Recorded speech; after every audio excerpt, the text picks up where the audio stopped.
বিসমিল্লাহির রহমানির রহিম। আসসালামু আলাইকুম ওয়া রাহমাতুল্লাহ। মহান আল্লাহ তাআলার নামে শুরু করিলাম। কল্পনা করুন এমন এক সময়ের কথা যখন সময় বলতে কিছুই ছিল না। ছিল না কোনো দিন, কোনো রাত, কোনো সূর্য, কোনো চন্দ্র, ছিল না এই বিশাল আকাশ, না ছিল এই বিস্তীর্ণ পৃথিবী। মহাকাশের এই অনন্ত নক্ষত্ররাজি, গ্যালাক্সি বা ছায়াপথ, এগুলোর কোনো অস্তিত্বই ছিল না। চারিদিকে কেবলই এক গভীর অনন্ত শূন্যতা, এক অকল্পনীয় নিস্তব্ধতা। সেই নিস্তব্ধতার মাঝে কেবল একজনই ছিলেন, যিনি চিরঞ্জীব, যার কোনো শুরু নেই, যার কোনো শেষ নেই। তিনি মহান আল্লাহ রব্বুল আলামিন। সহিহ বুখারী শরীফের বর্ণনায় এসেছে, ইমরান ইবনে হুসেন রাদিয়াল্লাহু আনহু থেকে বর্ণিত, রাসূলুল্লাহ সাল্লাল্লাহু আলাইহি ওয়াসাল্লাম বলেছেন, আল্লাহ ছিলেন এবং তিনি ব্যতীত আর কিছুই ছিল না, আর তার আরশ ছিল পানির ওপর। ভাবতে পারেন সেই দৃশ্য? আজকের এই কোলাহলপূর্ণ পৃথিবী তখন কোথায় ছিল? তখন মহাবিশ্ব ছিল এক বিশাল জলরাশি আর ধোঁয়ার কুণ্ডলী। মহান আল্লাহর আরশ মোবারক ভাসছিল সেই আদিম পানির ওপর। সৃষ্টির সেই উষা লগ্নে যখন আল্লাহ চাইলেন তার কুদরত প্রকাশ করতে, তখন তিনি কলম সৃষ্টি করলেন, এক বিশাল মহাজাগতিক কলম। আল্লাহ কলমকে আদেশ করলেন, লেখো। কলম ভয়ে কম্পিত হয়ে বলল, হে আমার রব, আমি কি লিখব? আল্লাহ আদেশ করলেন, কিয়ামত পর্যন্ত যা কিছু ঘটবে তার সবকিছু লিখে ফেলো। সেই মুহূর্তেই তাকদীরের সবকিছু লিপিবদ্ধ হয়ে গেল লাউহে মাহফুজে। এরপর এলো সেই মহাজাগতিক মুহূর্ত। আল্লাহ রব্বুল আলামিন এই বিশ্বজগৎ সৃষ্টির ইচ্ছা পোষণ করলেন। পবিত্র কোরআনে আল্লাহ বলেন, অতঃপর তিনি আকাশের দিকে মনোযোগ দিলেন, যা ছিল ধূম্রপুঞ্জ বিশেষ। সূরা ফুসসিলাত 11। বিজ্ঞানের ভাষায় যাকে আমরা বিগ ব্যাং বা মহাবিস্ফোরণ বলি, কোরআনের ভাষায় সেটি ছিল আকাশ ও পৃথিবীর একীভূত অবস্থা থেকে পৃথকীকরণ। আল্লাহ বলেন, কাফেররা কি ভেবে দেখে না যে আকাশমণ্ডলী ও পৃথিবী ওতপ্রোতভাবে মিশেছিল? অতঃপর আমি উভয়কে পৃথক করে দিলাম। সূরা আম্বিয়া 30। আল্লাহর এক হুকুম, কুন, হও, আর সাথে সাথে এক বিশাল প্রকম্পনে মহাবিশ্ব কেঁপে উঠল। সেই আদিম ধোঁয়া থেকে দানা বাঁধল নক্ষত্র, গ্রহ, উপগ্রহ। কিন্তু এই পৃথিবী তখন আজকের মতো সাজানো গোছানো ছিল না। এটি ছিল উত্তপ্ত, অস্থির। আল্লাহ তাআলা পৃথিবীকে সৃষ্টি করলেন 2 দিনে। এরপর তিনি পৃথিবীতে পাহাড় পর্বত স্থাপন করলেন, যেন পৃথিবী হেলে না পড়ে। এই পাহাড়গুলো পৃথিবীর পেরেকের মতো কাজ করলো। তারপর আল্লাহ সৃষ্টি করলেন 7 আসমান। প্রতিটি আসমান এক একটি বিশাল জগৎ। আমাদের মাথার ওপর যে আকাশ আমরা দেখি, যাকে কোরআনে সামাউদ দুনিয়া বা নিকটবর্তী আকাশ বলা হয়েছে, আল্লাহ সেটাকে সাজালেন কোটি কোটি নক্ষত্র বা প্রদীপ দিয়ে। পবিত্র কোরআনে আল্লাহ বলেন, আমি নিকটবর্তী আকাশকে সুশোভিত করেছি প্রদীপ মালা দ্বারা। সূরা আল মুলক 5। কিন্তু তখনও এই পৃথিবীতে কোনো প্রাণের অস্তিত্ব ছিল না। পৃথিবী ছিল এক জনমানবহীন, প্রাণহীন বিশাল গোলক। সাগরগুলো ছিল উত্তাল, বাতাস ছিল ঝোড়ো, আগ্নেয়গিরিগুলো থেকে অনবরত লাভা উদ্গীরণ হচ্ছিল।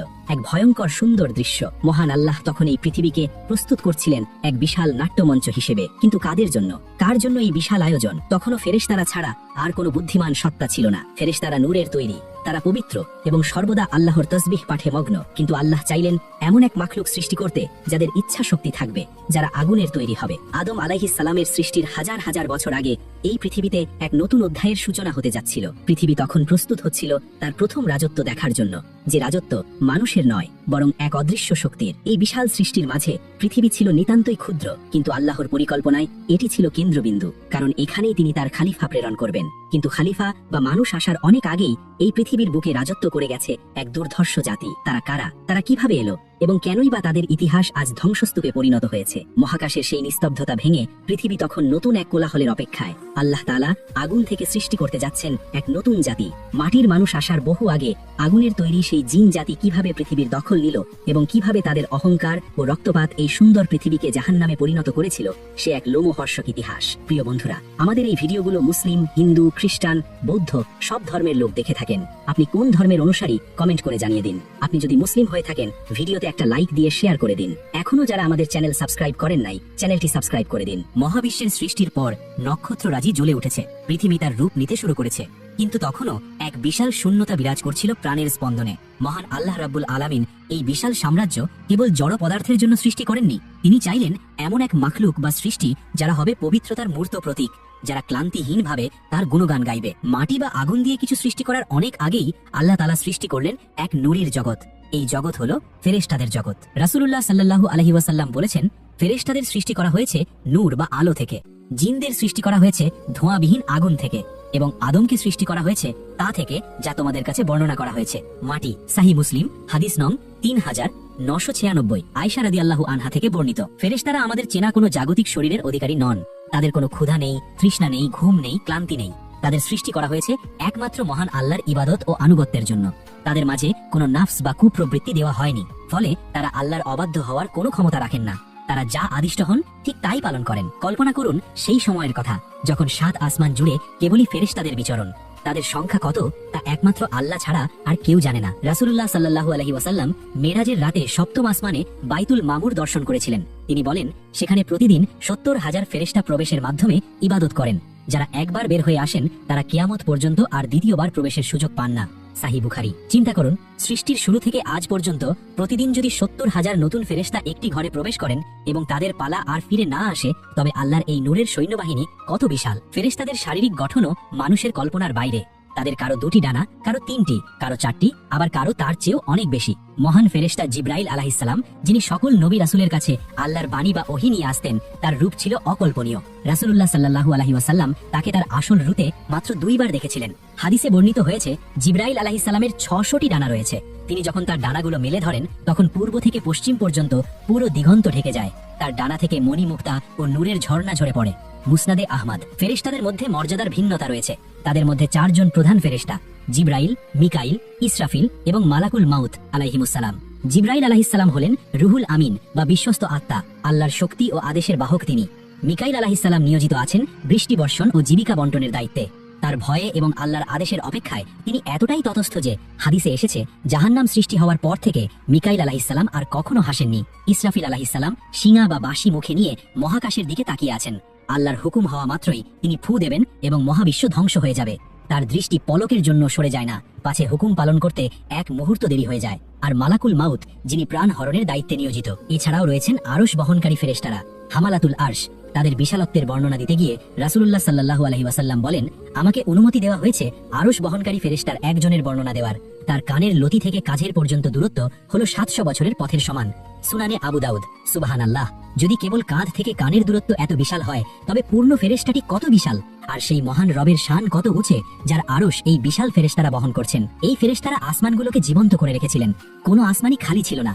হাদিসে এসেছে, আকাশে এমন 4 আঙ্গুল জায়গা নেই যেখানে কোনো না কোনো ফেরেশতা আল্লাহর ভয়ে সিজদারত অথবা দাঁড়িয়ে নেই। আসমান ফেরেশতাদের ভারে নুব্জ হয়ে আছে এবং গুঞ্জন করছে। তাদের তাসবিহ বা জিকিরের আওয়াজ মৌমাছির গুঞ্জনের মতো মহাকাশ মুখরিত করে রাখত। ফেরেশতারা যদিও নূরের তৈরি এবং অত্যন্ত শক্তিশালী, তবুও তারা নিজেদের কোনো ক্ষমতা আছে বলে মনে করেন না। তারা সর্বদা ভীত থাকেন। পবিত্র কোরআনে আল্লাহ বলেন, তারা তাদের উপরস্থ রবকে ভয় করে এবং তাদের যা আদেশ করা হয় তারা তাই পালন করেন। সূরা আন-নাহল 50। মানুষ সৃষ্টির বহু আগে এই ফেরেশতারাই ছিলেন আল্লাহর দরবারের একমাত্র শ্রোতা ও অনুগত দাস। তারা দেখছিলেন আল্লাহ কিভাবে মহাবিশ্ব সাজাচ্ছেন। তারা দেখছিলেন পৃথিবী নামক গ্রহটির বিবর্তন। উত্তপ্ত পৃথিবী ধীরে ধীরে শান্ত হচ্ছে, সাগরগুলো স্থির হচ্ছে, গাছপালা জন্মাচ্ছে। ফেরেশতারা জানতেন না এই গ্রহে ভবিষ্যতে কি ঘটতে যাচ্ছে। তারা শুধু আল্লাহর নির্দেশে পৃথিবীর বুকে নেমে আসতেন বিভিন্ন দায়িত্ব পালনের জন্য, বাতাস প্রবাহের জন্য, মেঘ চালনার জন্য, কিংবা পর্বতের রক্ষণাবেক্ষণের জন্য। ফেরেশতাদের জগৎ ছিল পবিত্র, শান্ত এবং সুশৃঙ্খল। সেখানে কোনো বিদ্রোহ ছিল না, কোনো রক্তপাত ছিল না, কোনো অহংকার ছিল না। তারা একে অপরের সাথে বিবাদ করতেন না। এক অদ্ভুত প্রশান্তি বিরাজ করছিল আল্লাহর সাম্রাজ্যে। কিন্তু আল্লাহ রাব্বুল আলামিন চাইলেন তার সৃষ্টির বৈচিত্র্য প্রকাশ করতে। তিনি এমন এক মাখলুক সৃষ্টি করতে চাইলেন যাদের কেবল স্বভাবগত কারণেই ভালো হবে না, বরং তাদের ভালো ও মন্দ উভয়টিই করার ক্ষমতা থাকবে এবং তারা নিজেদের ইচ্ছায় মন্দকে দমন করে ভালোর পথ বেছে নেবে। ফেরেশতাদের পরীক্ষা নেই, কারণ তাদের প্রবৃত্তি নেই। কিন্তু এবার আল্লাহ এমন এক জাতি সৃষ্টির পরিকল্পনা করলেন যাদের থাকবে প্রবৃত্তি, আবেগ এবং রাগ। পৃথিবীর মাটি তখন প্রস্তুত হচ্ছিল, কিন্তু মাটির মানুষ আসার আগে আল্লাহ আগুন দিয়ে এক নতুন জাতি সৃষ্টি করলেন। নূরের ফেরেশতারা অবাক বিস্ময়ে দেখলেন এক নতুন সৃষ্টি, যারা উজ্জ্বল, দ্রুতগামী এবং শক্তিশালী। কিন্তু তাদের উপাদান নূর নয়, বরং নার বা আগুন। এই আগুনের তৈরি জাতি। তারা কি ফেরেশতাদের মতো শান্ত থাকবে, নাকি পৃথিবীর বুকে প্রথম বিশৃঙ্খলা সৃষ্টি করবে? এখান থেকেই শুরু হবে এক নতুন অধ্যায়, পৃথিবীর প্রথম রাজত্ব, জিন জাতির রাজত্ব। মহাবিশ্বের বিশাল রঙ্গমঞ্চে তখনও মানুষের কোনো পদচারণা নেই। আসমানগুলো ফেরেশতাদের তাসবিহে মুখরিত, কিন্তু পৃথিবী, এই নীল গ্রহটি তখনও জনমানবহীন, বন্য এবং আদিম। পাহাড়ের চূড়া, গভীর সমুদ্রের তলদেশ আর বিশাল অরণ্যগুলো এক নিস্তব্ধতার চাদরে ঢাকা। আল্লাহ রাব্বুল আলামিন চাইলেন এই পৃথিবীতে এমন এক জাতি পাঠাতে যারা ফেরেশতাদের মতো কেবল আজ্ঞাবহ হবে না, বরং তাদের নিজস্ব বিচার বুদ্ধি থাকবে, ইচ্ছা শক্তি থাকবে। তারা চাইলে ভালো কাজ করে ফেরেশতাদের চেয়েও উপরে উঠতে পারবে, আবার চাইলে মন্দ কাজ করে পশুর চেয়েও নিচে নামতে পারবে। মানব সৃষ্টির হাজার হাজার বছর আগের কথা। আল্লাহ তাআলা তখন সৃষ্টি করলেন জিন জাতিকে। পবিত্র কুরআনে আল্লাহ ইরশাদ করেছেন, আর তিনি জিনকে সৃষ্টি করেছেন ধোঁয়াবিহীন অগ্নিশিখা থেকে। সূরা আর রহমান 15। লক্ষণীয় বিষয় হলো ধোঁয়াবিহীন আগুন, বা আরবিতে যাকে বলা হয় মারিজ। সাধারণ আগুন জ্বালালে সেখানে কালো ধোঁয়া থাকে, কালি থাকে, কিন্তু মারিজ হলো আগুনের সেই শিখা যা অত্যন্ত বিশুদ্ধ, তীব্র এবং শক্তিশালী, যার কোনো ধোঁয়া নেই। এই বিশেষ উপাদান থেকে সৃষ্টি হওয়ার কারণে জিনদের স্বভাব আগুনের মতোই, চঞ্চল, উদ্ধত এবং ঊর্ধ্বমুখী। মাটির তৈরি মানুষের স্বভাব যেমন মাটির মতো স্থির, ভারী এবং বিনীত, ঠিক তেমনি আগুনের তৈরি জিনদের স্বভাবে রয়েছে তীব্রতা এবং অস্থিরতা। সহি মুসলিমে বর্ণিত হাদিসে রাসূলুল্লাহ সাল্লাল্লাহু আলাইহি ওয়াসাল্লাম বলেন, ফেরেশতাদের সৃষ্টি করা হয়েছে নূর থেকে, জিনদের সৃষ্টি করা হয়েছে ধোঁয়াবিহীন অগ্নিশিখা থেকে, আর আদমকে সৃষ্টি করা হয়েছে তা থেকে যা তোমাদের বলা হয়েছে, অর্থাৎ মাটি। আদম আলাইহিস সালামের সৃষ্টির প্রায় 2000 বছর আগে জিনদের এই পৃথিবীতে বসবাস শুরু হয়। ইবনে কাসির আল বিদায়া ওয়ান নিহায়া। কল্পনা করুন সেই সময় পৃথিবীটা কেমন ছিল। কোনো শহর নেই, নগর নেই, কেবল প্রকৃতির আদিম রূপ। জিনরা এই পৃথিবীতে এসে তাদের সভ্যতা গড়ে তুলতে শুরু করলো। যেহেতু তাদের শরীর আমাদের মতো রক্তমাংসের কঠিন শরীর নয়, বরং এক প্রকার সূক্ষ্ম শরীর বা এনার্জি ফর্ম, তাই তারা আমাদের চোখের আড়ালে থাকে। জিন শব্দটির আবিধানিক অর্থই হলো যা গুপ্ত বা লুকায়িত। তারা আমাদের দেখতে পায়, কিন্তু আমরা সচরাচর তাদের দেখতে পাই না। আল্লাহ তাআলা জিনদের দিয়েছিলেন অকল্পনীয় ক্ষমতা। তারা চোখের পলকে এক স্থান থেকে 1000 মাইল দূরে যেতে পারে। তারা আগুনের মতো যে কোনো রূপ ধারণ করতে পারে। কেউ সাপের রূপ, কেউ কুকুরের রূপ, আবার কেউ মানুষের রূপও ধারণ করতে পারে। কেউ আকাশে উঠতে পারে, কেউ সাগরের গভীর তলদেশে ডুব দিয়ে মণিমুক্তা তুলে আনতে পারে। শক্তিতে তারা মানুষের চেয়ে বহুগুণ বেশি বলশালী। কিন্তু ফেরেশতাদের সাথে তাদের মূল পার্থক্য হলো ইখতিয়ার বা স্বাধীন ইচ্ছা শক্তি। ফেরেশতাদের কোনো ক্ষুধা তৃষ্ণা বা যৌন আকাঙ্ক্ষা নেই, কিন্তু জিনদের তা আছে। তারা পান আহার করে। রাসূলুল্লাহ সাল্লাল্লাহু আলাইহি ওয়াসাল্লাম বলেছেন, শুকনো গোবর এবং হাড় হলো জিনদের খাবার। সহিহ বুখারী। তাদের মধ্যে নারী পুরুষ আছে। তারা বিবাহ বন্ধনে আবদ্ধ হয় এবং তাদের সন্তান সন্ততি হয়। তাদের সমাজ ব্যবস্থা অনেকটা মানুষের মতোই। তাদের মধ্যেও রাজা প্রজা, ধনী দরিদ্র এবং বিভিন্ন গোত্র রয়েছে। আল্লাহ তাআলা জিন এবং মানুষ উভয় জাতিকে একটা মহৎ উদ্দেশ্যে সৃষ্টি করেছেন। কোরআনে আল্লাহ বলেন, আমি জিন এবং মানুষকে সৃষ্টি করেছি কেবল এজন্যই যারা আমার ইবাদত করবে। সূরা আল জারিয়াত 56। শুরুর দিকে জিন জাতি আল্লাহ এই উদ্দেশ্য পালন করছিল। তারা পৃথিবীতে আল্লাহ ইবাদত করত। আকাশের ফেরেশতারা উপর থেকে দেখতেন পৃথিবীর বুকে আগুনের তৈরি এই মাখলুকগুলো সিজদা করছে। তখন পৃথিবী ছিল শান্ত। জিনদের প্রথম পিতা, যাকে অনেক তাফসীরকারক জান নামে অভিহিত করেছেন, তার বংশধরেরা পৃথিবীর আনাচে কানাচে ছড়িয়ে পড়ল। কিন্তু আগুনের স্বভাব কি বেশিক্ষণ শান্ত থাকে? আগুন যেমন দাউ দাউ করে জ্বলে উঠতে চায়, যা পায় তা গ্রাস করতে চায়, জিনদের স্বভাবও ধীরে ধীরে বদলাতে শুরু করলো। তাদের মধ্যে দেখা দিল অহংকার, লোভ এবং হিংসা। যে স্বাধীন ইচ্ছাশক্তি আল্লাহ তাদের দিয়েছিলেন পরীক্ষা হিসেবে, তারা সেটার অপব্যবহার শুরু করলো। ফেরেশতারা আসমান থেকে শঙ্কিত হয়ে দেখছিলেন যে পৃথিবী আল্লাহর জিকিরে শান্ত থাকার কথা, সেখানে শুরু হলো দলাদলি। এক গোত্রের জিন অন্য গোত্রের উপর চড়াও হতে লাগলো। ক্ষমতার লোভ তাদের অন্ধ করে দিল। আগুনের ফুলকি যেমন ছড়িয়ে পড়ে ধ্বংস ডেকে আনে, জিনদের ফিতনাও তেমনি পৃথিবীর বুকে ছড়িয়ে পড়তে শুরু করলো। এটি ছিল একটা ঝড়ের পূর্বাভাস। পৃথিবীর বুকে প্রথম সভ্যতা গড়ে তুলেছিল জিনরা। কিন্তু সেই সভ্যতা টিকিয়ে রাখার মতো ধৈর্য কি তাদের ছিল, নাকি তাদের ধমনীতে প্রবাহিত আগুনের তেজ তাদের ধ্বংসের দিকে ঠেলে দেবে? মানব ইতিহাসের পাতা উল্টালে আমরা মিশরীয়, ব্যাবিলনীয় বা সিন্ধু সভ্যতার কথা জানতে পারি। কিন্তু এই সব কিছুর 1000 বছর আগে এই পৃথিবীর বুকেই গড়ে উঠেছিল এক অদৃশ্য ও শক্তিশালী সভ্যতা, যার কোনো ধ্বংসাবশেষ আজ আর খুঁজে পাওয়া যায় না। সেটি ছিল জিনদের সভ্যতা। আদম আলাইহিস সালামের পদধূলি পড়ার বহু আগে এই পৃথিবীর নদ নদী, পাহাড় পর্বত এবং অরণ্যগুলো ছিল জিনদের পদচারণায় মুখরিত।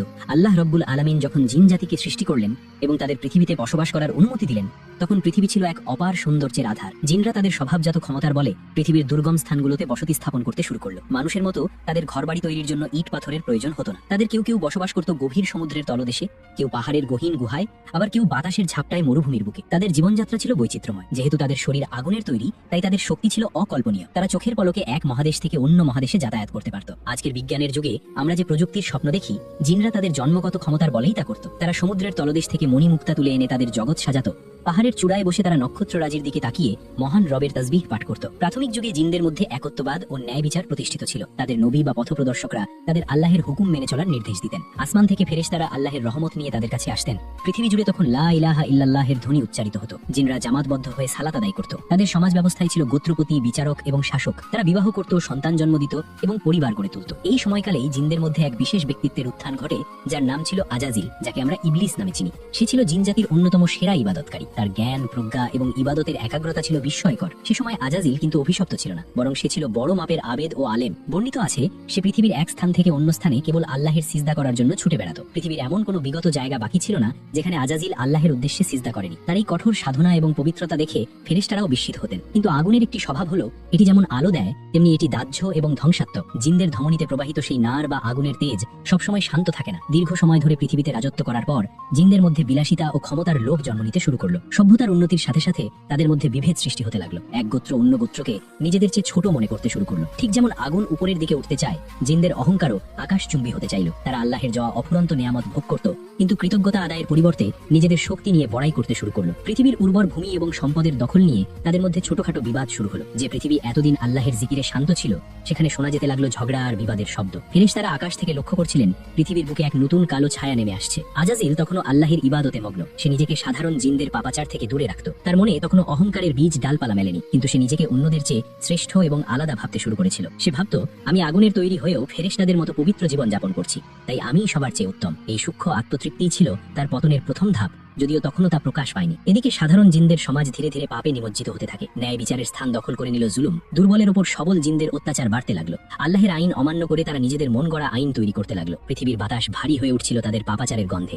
আসমানি কিতাবের জ্ঞান ভুলে গিয়ে তারা শিরক ও কুসংস্কারে জড়িয়ে পড়ল। আল্লাহ তাআলা তাদের সতর্ক করার জন্য যুগে যুগে তাদের স্বজাতি থেকেই সতর্ককারী প্রেরণ করেছিলেন। কিন্তু মানুষের ইতিহাসের মতোই জিনরাও তাদের নবীদের অমান্য করলো, কাউকে কাউকে হত্যাও করলো। এভাবেই এক সোনালী সভ্যতার গায়ে কলঙ্কের দাগ লাগতে শুরু করলো। যে জিন জাতি হওয়ার কথা ছিল আল্লাহের খলিফা বা প্রতিনিধি, তারা হয়ে উঠল ফিতনা বা বিশৃঙ্খলার ধারক। ফেরেশতারা শঙ্কিত হয়ে উঠলেন। তারা আল্লাহের কাছে কোনো প্রশ্ন করার সাহস পেলেন না। কিন্তু তাদের মনে বিস্ময় জাগলো, এই আগুনের জাতি কি শেষ পর্যন্ত পৃথিবীকে ধ্বংস করে দেবে? সামনে অপেক্ষা করছে এক ভয়ঙ্কর সময়। জিনদের এই অবাধ্যতা যখন চরমে পৌঁছাবে তখন কি ঘটবে? আর সেই মহান আবেদ আজাজিল, সে কি তার জাতিকে বাঁচাতে পারবে, নাকি তার নিজের ভাগ্যেই লেখা আছে অন্য এক করুণ পরিহাস? পৃথিবীর বুকে যখন জিনজাতি পাপাচারে লিপ্ত, যখন ন্যায় বিচারের পরিবর্তে জোরজার মুল্লুক তার নীতি প্রতিষ্ঠিত, ঠিক তখনই অন্ধকারের মাঝে একটি উজ্জ্বল নক্ষত্র জ্বলছিল। সেই নক্ষত্র আকাশে ছিল না, ছিল এই মাটিতেই। জিনজাতির চরম অবক্ষয়ের যুগেও একজন ছিলেন যিনি নিজেকে সমস্ত পাপাচার থেকে বাঁচিয়ে রেখেছিলেন। ইতিহাসের পাতায় তার নাম আজাজিল। আজ আমরা যাকে শয়তান বা ইবলিস হিসেবে চিনি, তার শুরুর ইতিহাস ছিল সম্পূর্ণ ভিন্ন। সে ছিল এক পরম আল্লাহভীরু আবেদ বা উপাসক এবং জাহেদ বা সংসার বিরাগী। বর্ণিত আছে আজাজিল তার জীবনের হাজার হাজার বছর কাটিয়েছিল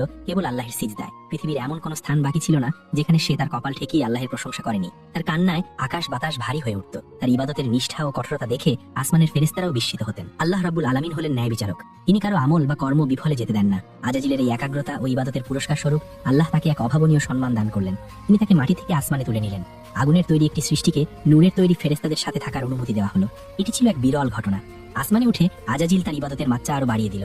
সে প্রথম আসমানে ইবাদত করলো, তারপর দ্বিতীয়, এভাবে সপ্তম আসমান পর্যন্ত তার বিচরণ ছিল। ফেরেশতারা তাকে সম্মান করতেন। তাকে উপাধি দেওয়া হলো তাউসুন মালাইকা বা ফেরেশতাদের ময়ূর এবং মুআল্লিমুল মালাকুত বা ফেরেশতাদের শিক্ষক। কিছু বর্ণনায় এই উপাধিগুলো পাওয়া যায়, যা তার তৎকালীন মর্যাদা নির্দেশ করে। সে ফেরেশতাদের সাথে কাঁধে কাঁধ মিলিয়ে আল্লাহের তাসবিহ পাঠ করত। দেখতে ফেরেশতাদের মতো না হলেও তার মর্যাদা ছিল তাদেরই সমকক্ষ। কিন্তু এখানেই এক সূক্ষ্ম পার্থক্য ছিল, যা খালি চোখে দেখা যাচ্ছিল না। ফেরেশতারা আল্লাহের ইবাদত করেন কারণ তাদের সৃষ্টি করা হয়েছে ইবাদতের জন্য। তাদের মাঝে পাপ করার কোনো ক্ষমতাই নেই। কিন্তু আজাজিলের মাঝে ছিল নফস বা প্রবৃত্তি। সে চাইলেই পাপ করতে পারত, কিন্তু সে তার নফসকে দমন করে ইবাদত করছিল। এই পার্থক্য থেকেই আজাজিলের মনে এক গোপন ব্যাধির জন্ম হলো। ব্যাধিটির নাম উজুব বা আত্মতৃপ্তি, যা ধীরে ধীরে তাকাব্বুর বা অহংকারের রূপ নিচ্ছিল। সে মনে মনে ভাবত, এই ফেরেশতারা তো আল্লাহের হুকুম মানতে বাধ্য, এদের কোনো কৃতিত্ব নেই। কিন্তু আমি আগুনের তৈরি, আমার রাগ আছে, কামনা আছে, তবু আমি সবকিছু ত্যাগ করে আল্লাহের প্রিয় হয়েছি। সুতরাং আমি এদের চেয়ে শ্রেষ্ঠ, আমার মতো কেউ নেই। এই চিন্তাটি ছিল বিষের মতো। আগুনের শিখা যেমন উপরের দিকে ওঠে, আজাজিলের মনও তেমনি নিজেকে সবার উপরে ভাবতে শুরু করলো। সে তার নিজের জাতি পৃথিবীর সেই পাপাচারী জিনদের চরম ঘৃণা করত। সে তাদের অধঃপতন দেখে লজ্জা পেত না, বরং নিজেকে তাদের চেয়ে আলাদা ও পবিত্র ভেবে গর্ববোধ করত। সে আল্লাহের কাছে দোয়া করত যেন তাকে ওই নিকৃষ্ট জিনদের সাথে আর সম্পর্ক রাখতে না হয়। এদিকে আল্লাহ রাব্বুল আলামিন তো আলিমুন বিজাতিস সুদূর, অন্তর্যামী। তিনি জানতেন আজাজিলের বাহ্যিক ইবাদতের আড়ালে তার অন্তরে কি সুপ্ত অহংকার দানা বাঁধছে। ইবাদত যখন বিনয়ের পরিবর্তে গর্বের কারণ হয়ে দাঁড়ায়, তখন তার আল্লাহের কাছে গ্রহণযোগ্য থাকে না। আল্লাহ চাইলেন তাকে পরীক্ষা করতে, কিন্তু সেই পরীক্ষার সময় তখনও আসেনি। ততদিনে পৃথিবীর অবস্থা শোচনীয় হয়ে পড়েছে। জিনের ফিতনা, মারামারি আর রক্তপাত এমন পর্যায়ে পৌঁছালো যে পৃথিবীর পরিবেশ দূষিত হয়ে উঠল। তাদের পাপের ভারে পৃথিবী কাঁপছিল। নিরীহ জিন ও প্রাণীকুল আল্লাহের কাছে ফরিয়াদ জানাচ্ছিল। আল্লাহ তাআলা সিদ্ধান্ত নিলেন এই বিশৃঙ্খলার অবসান ঘটাতে হবে। তিনি আসমানের ফেরেশতাদের ডাকলেন। একটি বিশাল বাহিনী প্রস্তুত করা হলো পৃথিবীর বুকে অভিযান চালানোর জন্য। এই পবিত্র অভিযানের নেতৃত্ব কে দেবে? ফেরেশতাদের দৃষ্টি পড়ল তাদের মধ্যে থাকা সেই মহিয়সী ইবাদতকারী আজাজিলের উপর। আজাজিলও তৈরি হলো। সে চাইল তার নিজের পাপাচারী স্বজাতিকে ধ্বংস করে নিজের শ্রেষ্ঠত্ব আরো একবার প্রমাণ করতে। ফেরেশতাদের সেই নূরের লস্কর আর তাদের সাথে আগুনের তৈরি আজাজিল সবাই প্রস্তুত হলো পৃথিবীর দিকে নেমে আসার জন্য। এক মহাযুদ্ধের দামামা বাজতে শুরু করলো। এই যুদ্ধ কেবল জিনদের বিরুদ্ধে ছিল না, এটি ছিল পৃথিবীর বুক থেকে পাপ মুছে ফেলার অভিযান। কিন্তু আজাজিল জানতো না এই বিজয়ী হবে তার পতনের মূল কারণ। সে জানতো না তার এই ক্ষমতার দাপটি তাকে অন্ধ করে দেবে, যা তাকে এমন এক দুঃসিদ্ধান্তের দিকে নিয়ে যাবে যা মহাবিশ্বের ইতিহাসে সবচেয়ে বড় ট্র্যাজেডি হিসেবে লেখা হবে। আসমান থেকে নেমে আসছে ফেরেশতাদের বাহিনী, হাতে তাদের নূরের চাবুক। সামনে অপেক্ষা করছে এক রক্তক্ষয়ী অধ্যায়। পৃথিবী তখন জ্বলছে। যে সবুজ শ্যামল পৃথিবী আল্লাহ তাআলা অপার মমতায় সাজিয়েছিলেন, তা এখন এক ধ্বংসস্তূপে পরিণত হয়েছে। জিনদের দীর্ঘ রাজত্বকালে যে সভ্যতা গড়ে উঠেছিল, তা এখন ক্ষমতার লোভ আর গৃহযুদ্ধে বিলীন হওয়ার পথে। আসমান থেকে ফেরেশতারা তাকিয়ে দেখতেন নদ নদীর পানি আর স্বচ্ছ নেই, তার রক্তে লাল হয়ে গেছে। বাতাসের সাথে মিশে আছে পোড়া গন্ধ আর স্বজাতি হত্যার আর্তনাদ। আল্লাহ তাআলা কুরআনে ফেরেশতাদের সেই আশঙ্কার কথা উল্লেখ করেছেন, যা তারা আদম সৃষ্টির সময় প্রকাশ করেছিলেন। আপনি কি সেখানে এমন কাউকে সৃষ্টি করবেন যে ফাসাদ বা বিশৃঙ্খলা সৃষ্টি করবে এবং রক্তপাত ঘটাবে? সূরা বাকারা 30। ফেরেশতাদের এই অভিজ্ঞতার ভিত্তি ছিল জিনদের এই সময়কার কার্যকলাপ। জিনরা এতটাই নিচে নেমে গিয়েছিল যে তারা আল্লাহর নাম নেওয়া বন্ধ করে দিয়েছিল। তারা নিজেদের খোদা দাবি করতে শুরু করেছিল। অবশেষে ধৈর্যের সীমা অতিক্রান্ত হলো। আল্লাহর আরশ থেকে চূড়ান্ত ফয়সালা এলো। আসমানের দরজাগুলো খুলে গেল। মেঘমালার আড়াল থেকে নেমে এলো ফেরেশতাদের এক বিশাল বাহিনী। তাদের হাতে ছিল নূরের চাবুক এবং আসমানি অস্ত্র। এই বাহিনীর নেতৃত্বে বা অগ্রভাগে ছিলেন সেই মহান আবেদ আজাজিল। কল্পনা করুন সেই মুহূর্তটি। বিদ্রোহী জিনরা তখনও নিজেদের অহংকারে মত্ত। হঠাৎ আকাশ বিদীর্ণ করে হাজার হাজার নূরের জ্যোতি নেমে আসতে শুরু করলো। ফেরেশতাদের আগমনে পৃথিবী প্রকম্পিত হয়ে উঠল। ফেরেশতারা সংখ্যায় কত ছিলেন তা অজানা, কিন্তু তাদের তেজ ছিল সহ্য সীমার বাইরে। যুদ্ধ শুরু হলো। একপাশে বিদ্রোহী পাপাচারী জাদুকর ও অহংকারী জিনদের দল, অন্য পাশে আল্লাহর পবিত্র ফেরেশতা বাহিনী এবং আজাজিল। এটি কোনো সাধারণ যুদ্ধ ছিল না। আগুনের গোলা বনাম নূরের ঝলকানি। জিনরা তাদের মায়াবী শক্তি দিয়ে প্রতিরোধ করার চেষ্টা করলো, কিন্তু আল্লাহর বাহিনীর সামনে তা ছিল খড়কুটোর মতো। এই যুদ্ধে আজাজিলের ভূমিকা ছিল সবচেয়ে ভয়ঙ্কর। সে তার নিজের জাতির বিরুদ্ধে এমন আক্রোশে ঝাঁপিয়ে পড়ল যা দেখে মনে হচ্ছিল সে তার অতীত মুছে ফেলতে চায়। সে প্রতিটি বিদ্রোহী জিনকে খুঁজে খুঁজে বের করছিল এবং হত্যা করছিল। তার মনে কাজ করছিল এক অদ্ভুত মনস্তত্ত্ব। আমি এই পাপী আগুনের জাতি নই। আমি এদের ধ্বংস করে প্রমাণ করব যে আমি একমাত্র আল্লাহ প্রেমী। আমি এই পৃথিবীর যোগ্য উত্তরাধিকারী। আজাজিল তার তরবারি বা শক্তি দিয়ে হাজার হাজার জিনকে হত্যা করলো। তার দাপটে ভীত হয়ে জিনরা পালাতে শুরু করলো। তারা বুঝতে পারলো আসমানি গজব থেকে পালানোর কোনো পথ নেই। ফেরেশতারা তাদের তাড়া করলেন। সমতল ভূমি থেকে বিতাড়িত হয়ে জিনরা আশ্রয় নিল দুর্গম পাহাড়ে, গহীন অরণ্যে এবং মহাসাগরের বিচ্ছিন্ন দ্বীপপুঞ্জে। হাদিস ও ইতিহাসের বর্ণনায় এসেছে ফেরেশতাদের এই অভিযানের ফলে জিন জাতি পৃথিবী থেকে প্রায় নির্মূল হয়ে গিয়েছিল। যারা বেঁচে ছিল তারা লুকিয়েছিল মানুষের চোখের আড়ালে, পাহাড়ের গুহায় ও সাগরের দ্বীপে। পৃথিবী আবার শান্ত হলো, কিন্তু সেই শান্তি ছিল শ্মশানের মতো নিস্তব্ধতা। যুদ্ধের শেষে আজাজিল এক উঁচু টিলায় দাঁড়িয়ে দেখল তার পায়ের নিচে পড়ে আছে হাজার হাজার জিনের মৃতদেহ। চারদিকে শুধুই ধ্বংসাবশেষ। সে নিজেকে বিজয়ী মনে করলো। তার মনে হলো, আমি একাই আমার জাতিকে পরাজিত করেছি। আল্লাহর হুকুম পালনে আমার চেয়ে কঠোর আর কে হতে পারে? এই পৃথিবী এখন পাপ মুক্ত, আর এই পাপ মুক্ত করার কৃতিত্ব আমার। ফেরেশতারা আল্লাহর নির্দেশে আসমানে ফিরে যাওয়ার প্রস্তুতি নিলেন। কিন্তু আজাজিল, সে কি ফিরে যাবে নাকি বিজিত পৃথিবীর শাসনভার চাইবে? তার অন্তরে তখন এক সুপ্ত বাসনা মাথা চাড়া দিয়ে উঠল।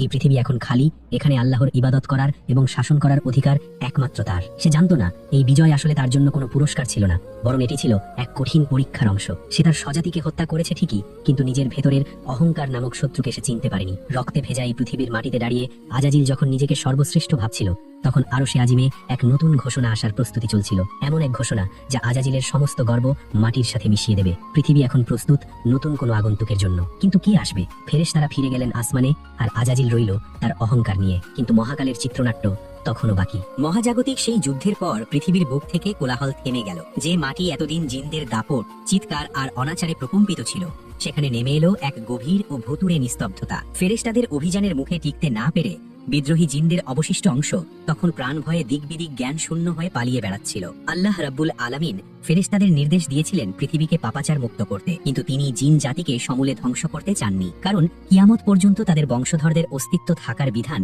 আল্লাহের ইলমে বা জ্ঞানে ছিল। তাই ফেরেশতারা তাদের হত্যা না করে তাড়িয়ে দিলেন লোকালয় থেকে বহু দূরে। বিখ্যাত সাহাবী হযরত আব্দুল্লাহ ইবনে আব্বাস রাজিয়ার থেকে বর্ণিত আছে, যখন জিনরা পৃথিবীতে ফিতনা সৃষ্টি করলো এবং রক্তপাত ঘটালো, তখন আল্লাহ তাআলা ফেরেশতাদের একটি বাহিনী প্রেরণ করলেন। তারা জিনদের হত্যা করলেন এবং অবশিষ্টদের ধাওয়া করে সাগরের নির্জন দ্বীপপুঞ্জ ও দুর্গম পাহাড়ের চূড়ায় নির্বাসিত করলেন। তাফসিরে তাবারি। ভাবুন সেই দৃশ্যটি, যে জিনরা একদিন জাঁকজমকপূর্ণ প্রাসাদ বানিয়েছিল, যারা সমতল ভূমিতে দাপিয়ে বেড়াতো, আজ তারা ঘরবাড়িহীন ফেরেশতাদের ভয়ে সাগরের লোনা পানিতে হাবুডুবু খাচ্ছে। তারা আশ্রয় নিল এমন সব জায়গায় যেখানে সাধারণের প্রবেশ নিষেধ। গভীর সাগরের বিচ্ছিন্ন দ্বীপ, গহীন জঙ্গল আর মানুষের ধরাছোঁয়ার বাইরের জগতই হলো তাদের নতুন ঠিকানা। আজকের দিনেও অনেক ইসলামিক স্কলার মনে করেন সাগরের গভীর ও রহস্যময় স্থানগুলো, যেমন বারমুডা ট্রায়াঙ্গেল বা ড্রাগনস ট্রায়াঙ্গেলের মতো রহস্য ঘেরা জায়গা, হয়তো সেই বিতাড়িত জিনদেরই সাম্রাজ্য বা বন্দিশালা। ফেরেশতারা তাদের দায়িত্ব পালন শেষে আসমানে ফিরে গেলেন, কিন্তু আজাজিল, সে ফিরে গেল এক বুক ভরা গর্ব নিয়ে।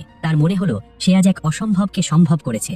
সে তার নিজের জাতিকে পরাজিত করে আল্লাহের জমিনকে পবিত্র করেছে। তার মনে এই ধারণা বদ্ধমূল হয়ে গেল যে আল্লাহের এই বিশাল সৃষ্টি জগতে আমার চেয়ে যোগ্য, আমার চেয়ে শক্তিশালী এবং আমার চেয়ে বড় ইবাদতকারী আর কেউ নেই। সুতরাং এই পৃথিবীর পরবর্তী শাসনভার বা খিলাফাত পাওয়ার একমাত্র দাবিদার আমি। যুদ্ধ পরবর্তী পৃথিবী তখন ধীরে ধীরে সুস্থ হতে শুরু করলো। জিনদের জ্বালানো আগুনের ধোঁয়া সরে গিয়ে বাতাস আবার স্বচ্ছ হয়ে গেল। নদ নদীগুলো তাদের স্বাভাবিক প্রবাহ ফিরে পেল। গাছপালা আবার সজীব হয়ে উঠল। আল্লাহ তাআলা পৃথিবীকে পুনরায় সাজাতে শুরু করলেন, যেন এক নতুন অতিথির আগমনের জন্য বাসর ঘর সাজানো হচ্ছে। কিন্তু সেই অতিথি কে তা তখনও গোপন ছিল। আজাজিল মাঝে মাঝে আসমান থেকে পৃথিবীতে নেমে আসতো। সে দেখত জনমানবহীন এই বিশাল সাম্রাজ্য। সে ভাবত এই সবকিছুই একদিন তার নিয়ন্ত্রণে আসবে। ফেরেশতারা তাকে সম্মান করতেন, তাকে সালাম দিতেন। আসমানে তার নাম ছিল আল হারিস বা প্রহরী বা রক্ষক। সে ছিল জান্নাতের কোষাধ্যক্ষ বা পাহারাদার। তার সম্মানের কোনো কমতি ছিল না, কিন্তু তার অন্তরের গোপন ব্যাধি অহংকার তখন ক্যান্সারের মতো ছড়িয়ে পড়েছে। যা সে নিজেও বুঝতে পারেনি। ফেরেশতারা আল্লাহের তাসবিহ পাঠে মগ্ন ছিলেন। তারা জানতেন না যে এই শান্তি আসলে ঝড়ের পূর্বাভাস। তারা মনে করেছিলেন জিনদের বিতাড়িত করার মাধ্যমে পৃথিবীর ফিতনা শেষ হয়ে গেছে, এখন হয়তো পৃথিবী এভাবেই শান্ত থাকবে অনন্তকাল। কিন্তু আল্লাহের পরিকল্পনা বা তাকদীর বোঝা কোনো সৃষ্টির পক্ষে সম্ভব নয়। আল্লাহ তাআলা তখন এমন এক সিদ্ধান্ত নিতে যাচ্ছিলেন যা মহাবিশ্বের ইতিহাসে সবচেয়ে বড় চমক হিসেবে আবির্ভূত হবে। তিনি মাটি থেকে এমন এক সৃষ্টি তৈরি করবেন যার জ্ঞান হবে ফেরেশতাদের চেয়েও বেশি, যার মর্যাদা হবে সবার উপরে। পৃথিবী তখন পুরোপুরি প্রস্তুত। সাগরের ঢেউগুলো আছড়ে পড়ছে তীরে, পাখিরা গান গাইছে, বাতাস বইছে মৃদু লয়ে। কিন্তু এই সুন্দর প্রকৃতির মাঝেই লুকিয়ে আছে এক গভীর রহস্য। আসমানের ফেরেশতারা এবং আজাজিল সবাই অপেক্ষা করছে কি হবে এরপর। তখনই সপ্তম আসমানের উপরে আরশে আজিমের নিচে এক গম্ভীর ঘোষণা উচ্চারিত হওয়ার সময় ঘনিয়ে এলো। এমন এক ঘোষণা যা শুনে ফেরেশতারা ভয়ে কেঁপে উঠবেন, আর আজাজিলের স্বপ্নের প্রাসাদ চূর্ণ বিচূর্ণ হয়ে যাবে। জিনদের বিতাড়িত করার পর পৃথিবীর বুকে নেমে এলো এক অভাবনীয় প্রশান্তি। আসমানি যুদ্ধের সেই প্রলয়ঙ্করী হুঙ্কার আর নেই। বাতাসের সেই পোড়া গন্ধ মিলিয়ে গিয়ে সেখানে বইতে শুরু করেছে জান্নাতি সুবাসের মতো বিশুদ্ধ বাতাস। মহান আল্লাহ রাব্বুল আলামিন পৃথিবীকে পুনরায় সাজানোর দিকে মনোনিবেশ করলেন। এটি ছিল এক দীর্ঘ প্রক্রিয়া। জিনদের হাজার বছরের রাজত্বে তারা পৃথিবীকে যেভাবে দূষিত করেছিল তা ধুয়ে মুছে সাফ করার জন্য আল্লাহ তাআলা রহমতের বৃষ্টি বর্ষণ করলেন। দিনের পর দিন, মাসের পর মাস অবিরাম বৃষ্টিতে পৃথিবীর মাটি ধুয়ে পবিত্র হলো। সাগরের জলরাশি শান্ত হলো, পাহাড়গুলো পুনরায় সবুজের চাদরে ঢেকে গেল, উপত্যকাগুলো ফুলে ফলে ভরে উঠল। পৃথিবীর এই নবযৌবন দেখে মনে হচ্ছিল সে যেন কোনো বিশেষ অতিথির আগমনের অপেক্ষায় দিন গুনছে। কিন্তু সেই অতিথি কে তা মহাবিশ্বের কোনো সৃষ্টিই জানত না। ফেরেশতারা আসমান থেকে এই দৃশ্য দেখতেন এবং আল্লাহর প্রশংসা করতেন। তারা ভাবতেন, আলহামদুলিল্লাহ, ফিতনা শেষ হয়েছে, পৃথিবী এখন পবিত্র, এখন থেকে অনন্তকাল এখানে কেবল আল্লাহর জিকির হবে। ফেরেশতাদের ধারণা ছিল জিনদের বিতাড়নের পর এই পৃথিবীর আর কোনো শাসকের প্রয়োজন নেই।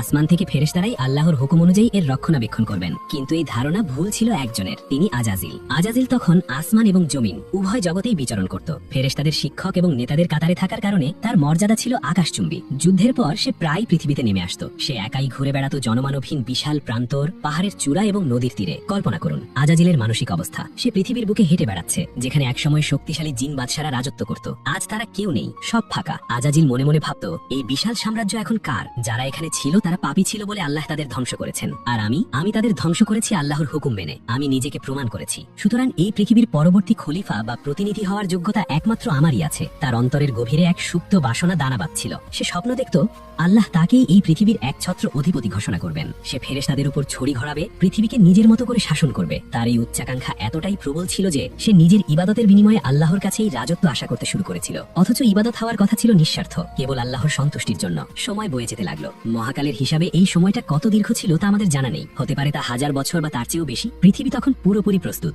গাছে গাছে ফল, নদীতে মাছ, বনে বনে পশু পাখি, সবকিছুই আছে। নেই শুধু কোনো বুদ্ধিমান শাসক। প্রাণী জগৎ তাদের আপন মনে আল্লাহর তাসবিহ পাঠ করছে, কিন্তু তাদের কোনো নেতা নেই। এদিকে আরশে আজিমের আশেপাশে ফেরেশতাদের ব্যস্ততাও ছিল স্বাভাবিক। তারা আল্লাহর তাসবিহ পাঠে মগ্ন। কিন্তু আল্লাহর ইলমে বা জ্ঞানে থাকা সেই গোপন পরিকল্পনাটি এবার বাস্তবায়নের সময় হয়ে এলো। লৌহে মাহফুজে লেখা সেই তাকদীরের পাতা উল্টানোর সময় ঘনিয়ে এলো। আল্লাহ তাআলা চাইলেন তার ফেরেশতাদের কাছে তার ইচ্ছা প্রকাশ করতে। তবে এটি কোনো সাধারণ ঘোষণা ছিল না। এটি ছিল এমন এক ঘোষণা যা ফেরেশতাদের নূরের মস্তিষ্কে চিন্তার ঝড় তুলে দেবে। একদিন হঠাৎ আসমানের ফেরেশতাদের প্রতি আল্লাহর তরফ থেকে এক বিশেষ আহ্বান এলো। জিবরাইল আলাইহিস সালাম, মিকাইল আলাইহিস সালাম, ইসরাফিল আলাইহিস সালাম সহ সমস্ত উচ্চপদস্থ ফেরেশতাদের সমবেত হওয়ার নির্দেশ দেওয়া হলো। ফেরেশতারা বুঝতে পারলেন গুরুত্বপূর্ণ কিছু ঘটতে যাচ্ছে। সাধারণত আল্লাহ তাআলা ওহীর মাধ্যমে নির্দেশ পাঠান, কিন্তু এভাবে সবাইকে একত্রিত করার অর্থ হলো মহাবিশ্বের ইতিহাসে কোনো বড় পরিবর্তন আসতে যাচ্ছে। আজাজিলের বুক গর্বে ফুলে উঠল। সে ভাবল, অবশেষে সেই সময় এসেছে। নিশ্চয়ই আল্লাহ আজ আমাকে পৃথিবীর বাদশাহী দান করবেন। আমার দীর্ঘ ইবাদত এবং কষ্টের ফল আজ আমি পাবো। সবাই সারিবদ্ধভাবে দাঁড়ালো। পরম ভক্তি ও বিনয়ের সাথে তারা অপেক্ষা করতে লাগলো মহান রবের বাণীর জন্য।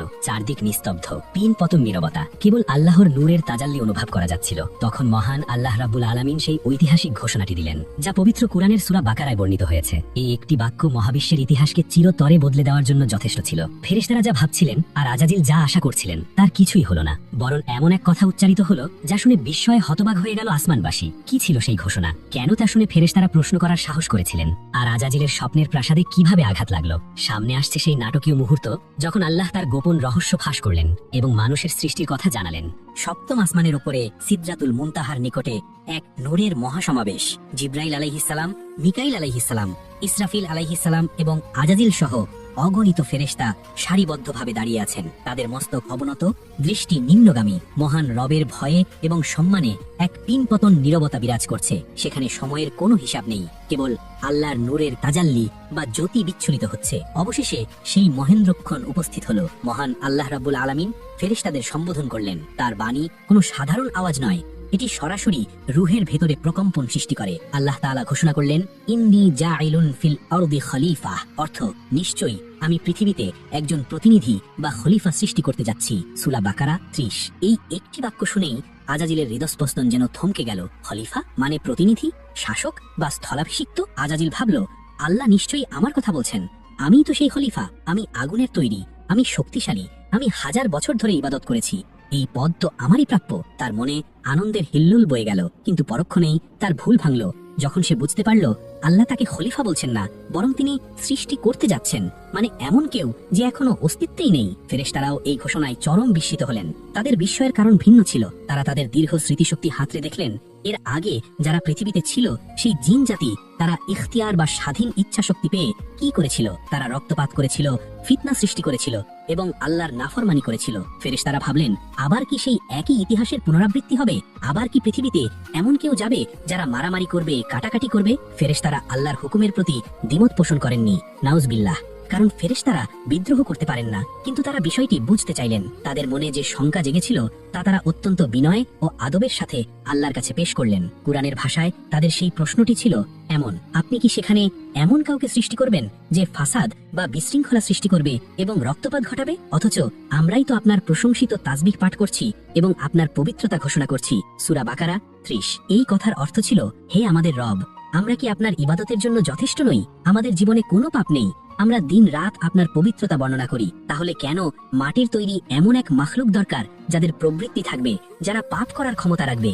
এরা তো জিনদের মতোই পৃথিবীকে নষ্ট করবে। আল্লাহ রাব্বুল আলামিন তো মহাজ্ঞানী, তিনি অতীত, বর্তমান এবং ভবিষ্যৎ সবকিছুই জানেন। ফেরেশতারা দেখছিলেন কেবল মানুষের মাটির দিকটা, তাদের সম্ভাব্য পাপাচারের দিকটা, কিন্তু আল্লাহ দেখছিলেন মানুষের ভেতরের নূরের দিকটা। তিনি দেখছিলেন এই মাটির মানুষের মধ্য থেকেই আসবেন হযরত ইব্রাহিম আলাইহিসসালাম, হযরত মুসা আলাইহিসসালাম এবং হযরত মুহাম্মদ সাল্লাল্লাহু আলাইহি ওয়াসাল্লামের মতো মহামানবরা। তিনি দেখছিলেন এই মানুষেরাই নফসের সাথে জিহাদ করে, সমস্ত প্রলোভন উপেক্ষা করে গভীর রাতে আল্লাহর জন্য সিজদায় লুটিয়ে পড়বে, যা ফেরেশতাদের ইবাদতের চেয়েও আল্লাহর কাছে প্রিয় হবে। তাই ফেরেশতাদের প্রশ্নের জবাবে আল্লাহ তাআলা এক সংক্ষিপ্ত কিন্তু গভীর উত্তর দিলেন, ইন্নী আ'লামু মা লা তা'লামুন, অর্থ নিশ্চয়ই আমি যা জানি তোমরা তা জানো না। সূরা বাকারা 30।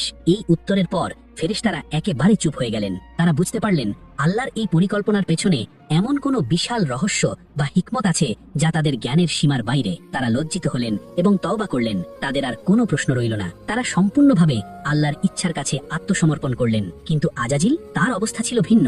আল্লাহর উত্তর শুনে ফেরেশতারা শান্ত হলেও আজাজিলের বনের ভেতরে আগুন দাউ দাউ করে জ্বলে উঠল। আমি যা জানি তোমরা তা জানো না। আল্লাহর এই কথার রহস্য সে ভেদ করতে চাইল। সে ভাবতে লাগলো, কে এই নতুন সৃষ্টি? মাটি দিয়ে তৈরি হবে? মাটি তো এক তুচ্ছ বস্তু, একে পা দিয়ে মারানো যায়। আর আমি আগুন, আমি সবকিছু জ্বালিয়ে দিতে পারি। আমি ঊর্ধ্বে থাকি, মাটির তৈরি কোনো কিছু কিভাবে আমার চেয়ে শ্রেষ্ঠ হতে পারে? আল্লাহ তাআলা তখন জিব্রাইল আলাইহিস সালামকে আদেশ করলেন পৃথিবী থেকে মাটি সংগ্রহ করে আনতে, যে মাটি দিয়ে প্রথম মানুষ আদম আলাইহিস সালামের দেহ তৈরি হবে। এটি কোনো সাধারণ মাটি নয়, সারা পৃথিবীর সমস্ত অংশের সারাংশ বা নির্যাস দিয়ে তাকে তৈরি করা হবে। ফেরেশতাদের জগৎ তখন এক নতুন ব্যস্ততায় মেতে উঠল। কিন্তু আজাজিল এক কোণে দাঁড়িয়ে রইল, তার চোখ ভরা হিংসা আর মনে এক রাশ ঘৃণা। সে প্রতিজ্ঞা করল সে দেখবে এই মাটির পুতুল আসলে কি দিয়ে তৈরি। সে এর শেষ দেখে ছাড়বে। আল্লাহর দরবার থেকে হুকুম জারি হয়ে গেছে, এখন শুরু হবে সৃষ্টির প্রক্রিয়া। ফেরেশতারা ছুটলেন পৃথিবীর দিকে, কিন্তু মাটি কি এত সহজে ধরা দেবে? পৃথিবীর মাটিও তো জানে এই মানুষ একদিন তার বুকে রক্ত ঝরাবে, পাপাচার করবে। তাই মাটিও কেঁদে উঠল। সামনে অপেক্ষা করছে এক আবেগপূর্ণ দৃশ্য, মাটির কান্না, ফেরেশতাদের ব্যর্থতা এবং অবশেষে মৃত্যু। ফেরেশতা আজরাইল আলাইহিস সালামের কঠোরতা। কিভাবে সংগৃহীত হলো আদমের শরীরের উপাদান? মহান আল্লাহ রাব্বুল আলামিন যখন ফেরেশতাদের জানালেন যে তিনি মানুষ সৃষ্টি করতে যাচ্ছেন, তখন ফেরেশতাদের প্রশ্ন ও বিস্ময়ের পর্ব শেষ হলো। এবার শুরু হলো সৃষ্টির মূল প্রক্রিয়া। আল্লাহ তাআলা চাইলেন এই নতুন সৃষ্টির মূল উপাদান হোক মাটি। যে মাটির উপর তারা বসবাস করবে সেই মাটি দিয়েই তাদের শরীর গঠিত হবে এবং মৃত্যুর পর তারা আবার সেই মাটিতেই মিশে যাবে। আল্লাহ রব্বুল আলামিন প্রধান ফেরেশতা জিব্রাইল আলাইহিস সালামকে আদেশ দিলেন, পৃথিবীতে যাও এবং সেখান থেকে এক মুঠো মাটি নিয়ে এসো। জিব্রাইল আলাইহিস সালাম মহান আল্লাহর আদেশে পৃথিবীর বুকে নেমে এলেন। তিনি যখনই মাটি নিতে হাত বাড়ালেন তখন পৃথিবী এক অদ্ভুত আচরণ করল। পৃথিবী বুঝতে পেরেছিল যে এই মাটি দিয়ে এমন এক জাতি তৈরি হবে যাদের মধ্যে কেউ কেউ আল্লাহর নাফরমানি করবে এবং তার শাস্তি স্বরূপ তারা জাহান্নামের আগুনে জ্বলবে। মাটির বুক থেকে তৈরি হওয়া সন্তান আগুনে পুড়বে, এই ভয়ে পৃথিবী কেঁপে উঠল। পৃথিবী আল্লাহর দোহাই দিয়ে জিব্রাইল আলাইহিস সালামকে বলল,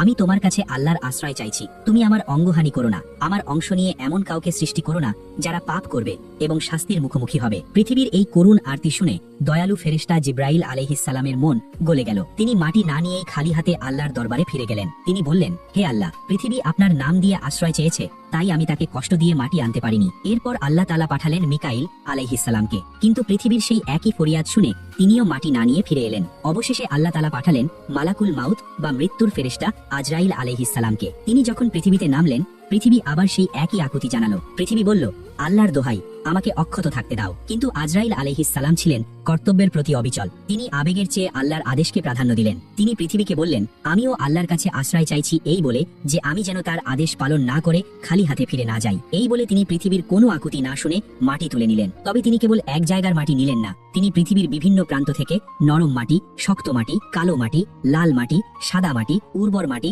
এবং লোনা মাটি, সব ধরনের মাটির সারাংশ বা নির্যাস এক মুঠোয় সংগ্রহ করলেন। রাসূলুল্লাহ সাল্লাল্লাহু আলাইহি ওয়াসাল্লাম বলেছেন, আল্লাহ আদমকে সৃষ্টি করেছেন এক মুঠো মাটি থেকে, যা সমস্ত পৃথিবী থেকে সংগ্রহ করা হয়েছিল। তাই বনি আদম বা মানুষ মাটির গুণাগুণ অনুযায়ী বিভিন্ন রকম হয়েছে। কেউ লাল, কেউ সাদা, কেউ কালো, কেউ এর মাঝামাঝি, কেউ নরম স্বভাবের, কেউ কঠোর, কেউ ভালো এবং কেউ মন্দ। আজরাইল আলাইহিস সালাম সেই মাটির মিশ্রণ নিয়ে আল্লাহর দরবারে উপস্থিত হলেন। আল্লাহ সেই মাটিকে কবুল করলেন। এরপর শুরু হলো এই মাটিকে প্রক্রিয়াজাত করার কাজ।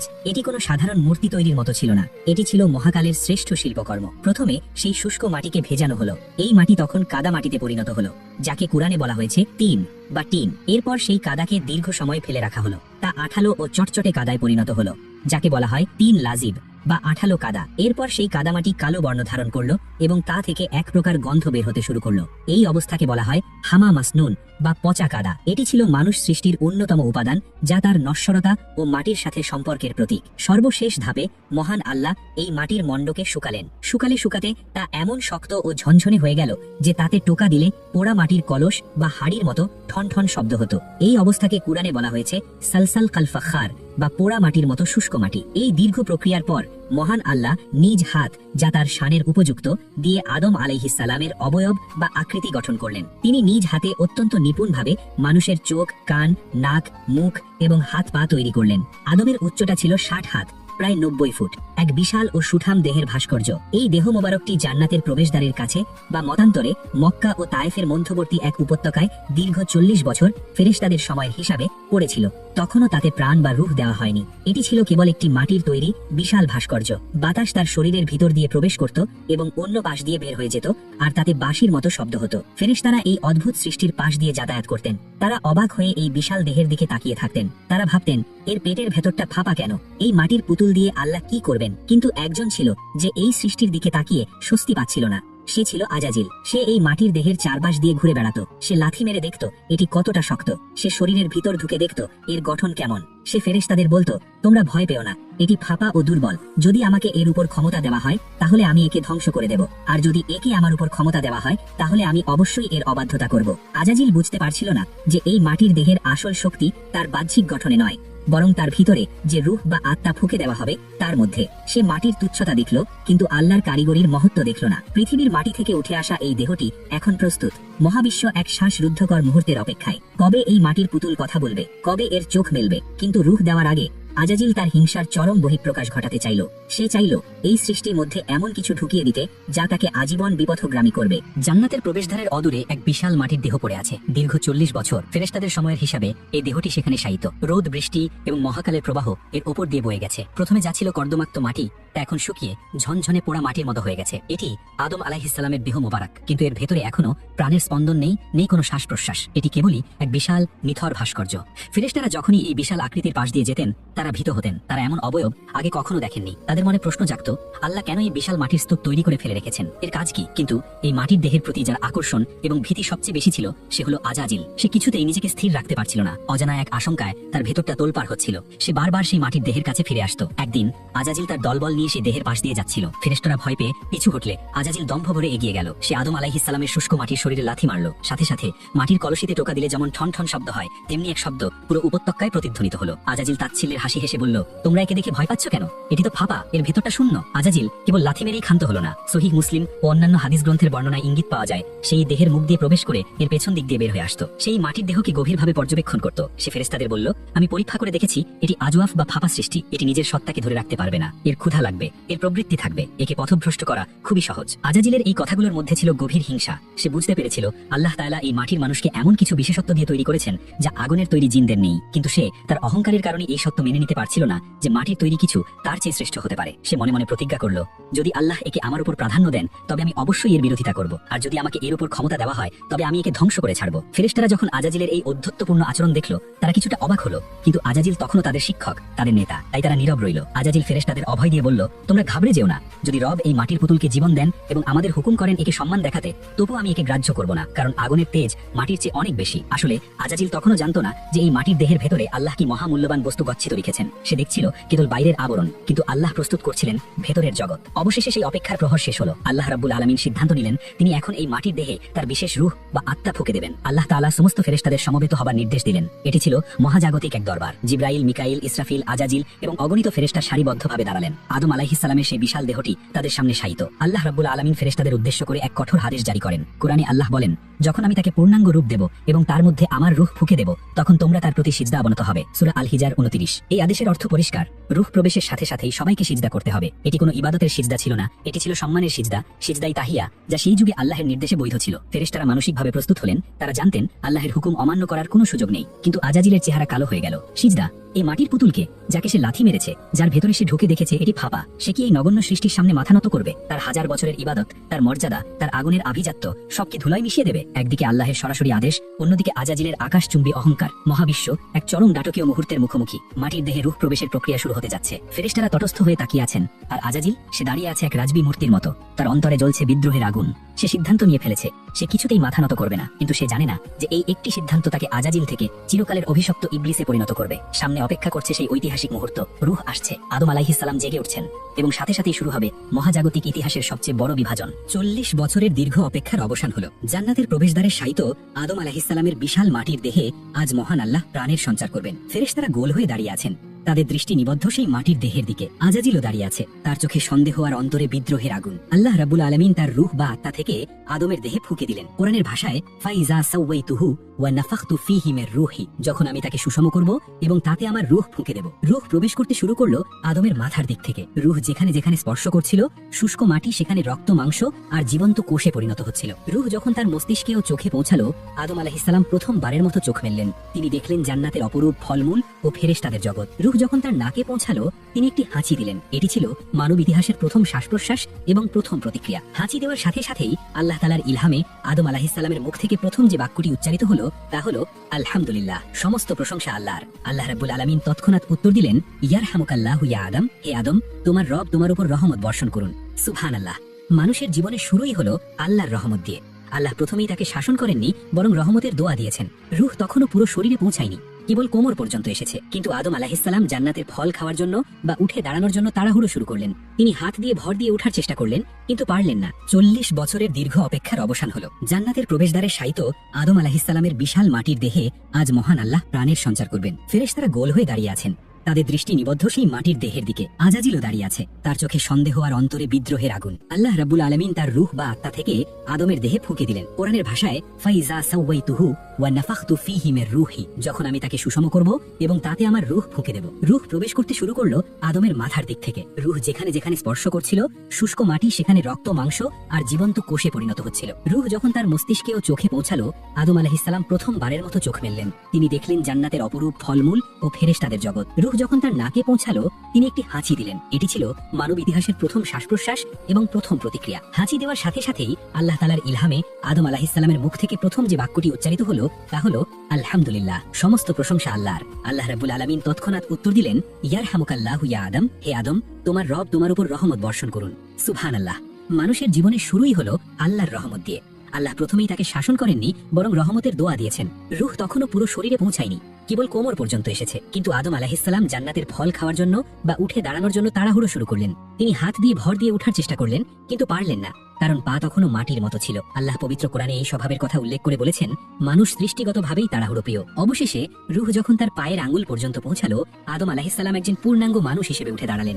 এক বিশাল সুপুরুষ, সুন্দর গঠন, মায়াবী চেহারা, আর চেহারায় নূরের দীপ্তি। ফেরেশতারা এমন সুন্দর সৃষ্টি এর আগে কখনো দেখেননি। ঠিক সেই মুহূর্তেই আল্লাহর পূর্ব ঘোষিত আদেশ কার্যকর হওয়ার সময় এলো। আল্লাহ ফেরেশতাদের বললেন, উসজুদু লিআদামা, আদমের প্রতি সিজদা বনত হও। এই আদেশ শোনা মাত্রই আসমানের কোটি কোটি ফেরেশতা, জিবরাইল, মিকাইল, ইসরাফিল, আজরাইল এবং তাদের সাথে সবাই বিনা বাক্যে বিনা প্রশ্নে একসাথে সিজদায় লুটিয়ে পড়লেন। এটি ইবাদতের সিজদা ছিল না, এটি ছিল আল্লাহর আদেশের প্রতি আনুগত্য এবং আদমের শ্রেষ্ঠত্বের প্রতি সম্মান প্রদর্শনের সিজদা। জান্নাতের বিশাল প্রান্তর জুড়ে কেবল নূরের ফেরেশতাদের সিজদা বনত দৃশ্য, এক অভূতপূর্ব মহাজাগতিক দৃশ্য। কিন্তু একজন সিজদা করল না, সে ঠায় দাঁড়িয়ে রইল। সে মাথা উঁচু করে বুক টান টান করে ফেরেশতাদের সিজদারত সাগরের মাঝখানে এক অশুভ পিলারের মতো দাঁড়িয়ে রইল। সে আজাজিল। ফেরেশতারা যখন সিজদা থেকে মাথা তুললেন, তারা দেখলেন আজাজিল দাঁড়িয়ে আছে। তারা ভয়ে শিউরে উঠলেন। আল্লাহর হুকুম অমান্য করা, এ তো অকল্পনীয়। আল্লাহ রাব্বুল আলামিন তো সব জানেন। তবুও তিনি আজাজিলকে প্রশ্ন করলেন, যেন তার অপরাধ সবার সামনে প্রকাশ পায়। এ ইবলিস, কিসে তোমাকে বাধা দিল তাকে সিজদা করতে, যাকে আমি আমার নিজ হাতে সৃষ্টি করেছি? তুমি কি অহংকার করলে, নাকি তুমি উচ্চ মর্যাদা সম্পন্নদের অন্তর্ভুক্ত? সূরা সদ ৭৫। আজাজিল তখনও অনুতপ্ত হল না, সে ক্ষমা চাইল না, বরং সে তার হাজার বছরের গোপন অহংকার উগড়ে দিল। সে আল্লাহর সামনে যুক্তি পেশ করল, আনা খায়রুম মিনহু, আমি তার চেয়ে শ্রেষ্ঠ। খালাকতানি মিন নার ওয়া খালাকতাহু মিন তিন, আপনি আমাকে সৃষ্টি করেছেন আগুন থেকে আর তাকে সৃষ্টি করেছেন মাটি থেকে। সূরা আল আরাফ ১২। তার যুক্তি ছিল, আগুন ওপরের দিকে ওঠে আর মাটি নিচে পড়ে থাকে, তাই আগুনের সৃষ্টি হয়ে সে মাটির সৃষ্টিকে সিজদা করতে পারে না। সে আল্লাহর আদেশকে তার নিজস্ব যুক্তি দিয়ে বিচার করার ধৃষ্টতা দেখালো। এটিই ছিল মহাবিশ্বের প্রথম পাপ, অহংকার, তাকাব্বুর এবং যুক্তি দিয়ে ওহী বা আদেশকে অমান্য করা। আল্লাহর দরবারে অহংকারের কোনো স্থান নেই। মুহূর্তের মধ্যেই আজাজিলের ভাগ্য উল্টে গেল। তার সুন্দর চেহারা বিকৃত হয়ে গেল, তার নূরের পোশাক খসে পড়ল। সে পরিণত হলো এক কুৎসিত বিতাড়িত শয়তানে। তার নাম হলো ইবলিস, যে আল্লাহর রহমত থেকে নিরাশ। আল্লাহ হুকুম দিলেন, বের হয়ে যা এখান থেকে, নিশ্চয়ই তুই বিতাড়িত, রাজিম, এবং নিশ্চয়ই কর্মফল দিবস পর্যন্ত তোর উপর আমার লানত বা অভিশাপ রইল। সূরা সদ ৭৭। আজাজিল, যে ছিল ফেরেশতাদের শিক্ষক, সে এখন চিরকালের জন্য অভিশপ্ত। কিন্তু যাওয়ার আগে সে আল্লাহর কাছে একটি সুযোগ চাইল। সে বলল, হে আমার রব, আমাকে কিয়ামত দিবস পর্যন্ত হায়াত বা অবকাশ দিন। আল্লাহ তাকে অবকাশ দিলেন। সুযোগ পেয়ে ইবলিস তার আসল রূপ প্রকাশ করল। সে আদম আলাইহিসসালামের দিকে আঙুল তুলে আল্লাহর সামনে চ্যালেঞ্জ ছড়ে দিল, আপনার ইজ্জতের কসম, আমি তাদের সবাইকে পথভ্রষ্ট করব, তবে তাদের মধ্যে আপনার মুখলেস বা একনিষ্ঠ বান্দাদের ছাড়া। সূরা সদ ৮৩। সে আরো বলল, আমি তাদের সামনে থেকে, পেছন থেকে, ডান দিক থেকে এবং বাম দিক থেকে আসব, আর আপনি তাদের অধিকাংশকেই কৃতজ্ঞ পাবেন না। সূরা আল আরাফ ১৭। আল্লাহ তাআলা তার চ্যালেঞ্জ গ্রহণ করলেন। তিনি বললেন, যা, তাদের মধ্যে যারা তোর অনুসরণ করবে আমি নিশ্চয়ই তোদের সবার দ্বারা জাহান্নাম পূর্ণ করব। এরপর ইবলিসকে জান্নাত থেকে অপমানিত অবস্থায় বের করে দেওয়া হলো, আর আদম আলাইহিসসালাম লাভ করলেন জান্নাতের মর্যাদা। আল্লাহ তাকে জ্ঞান শিক্ষা দিলেন, ফেরেশতাদের দিয়ে সম্মান জানালেন এবং তাকে ঘোষণা করলেন পৃথিবীর খলিফা। এখানেই শেষ হলো আদম আলাইহিসসালামের আগের যুগ। জিনদের রাজত্ব শেষ, ইবলিসের পতন চূড়ান্ত। এবার শুরু হবে মানুষের গল্প। জান্নাতে আদমের একাকিত্ব, মা হাওয়ার সৃষ্টি, গন্ধম ফলের পরীক্ষা এবং অবশেষে পৃথিবীতে অবতরণ, সে এক ভিন্ন মহাকাব্য। কিন্তু মহাকালের সেই নীরব সাক্ষী পৃথিবী আজ হাসছে, কারণ তার বুকে সিজদা করার জন্য, তার প্রভুর নাম ডাকার জন্য এক নতুন প্রতিনিধি আসছে। শয়তানের হাজারো ষড়যন্ত্রের মাঝেও কিয়ামত পর্যন্ত এই মানুষেরাই আল্লাহর নাম উঁচে তুলে ধরবে। বন্ধুরা, এই রকম ইসলামিক কাহিনী ও শিক্ষণীয় ভিডিও দেখতে চাইলে আমাদের ইউটিউব চ্যানেলটি এখনই সাবস্ক্রাইব করে দিন। তো দেখা হচ্ছে পরের ভিডিওতে। সেই পর্যন্ত মহান আল্লাহ আমাদের সবাইকে সঠিক পথে থাকার তৌফিক দান করুক। আমিন সুম্মা আমিন।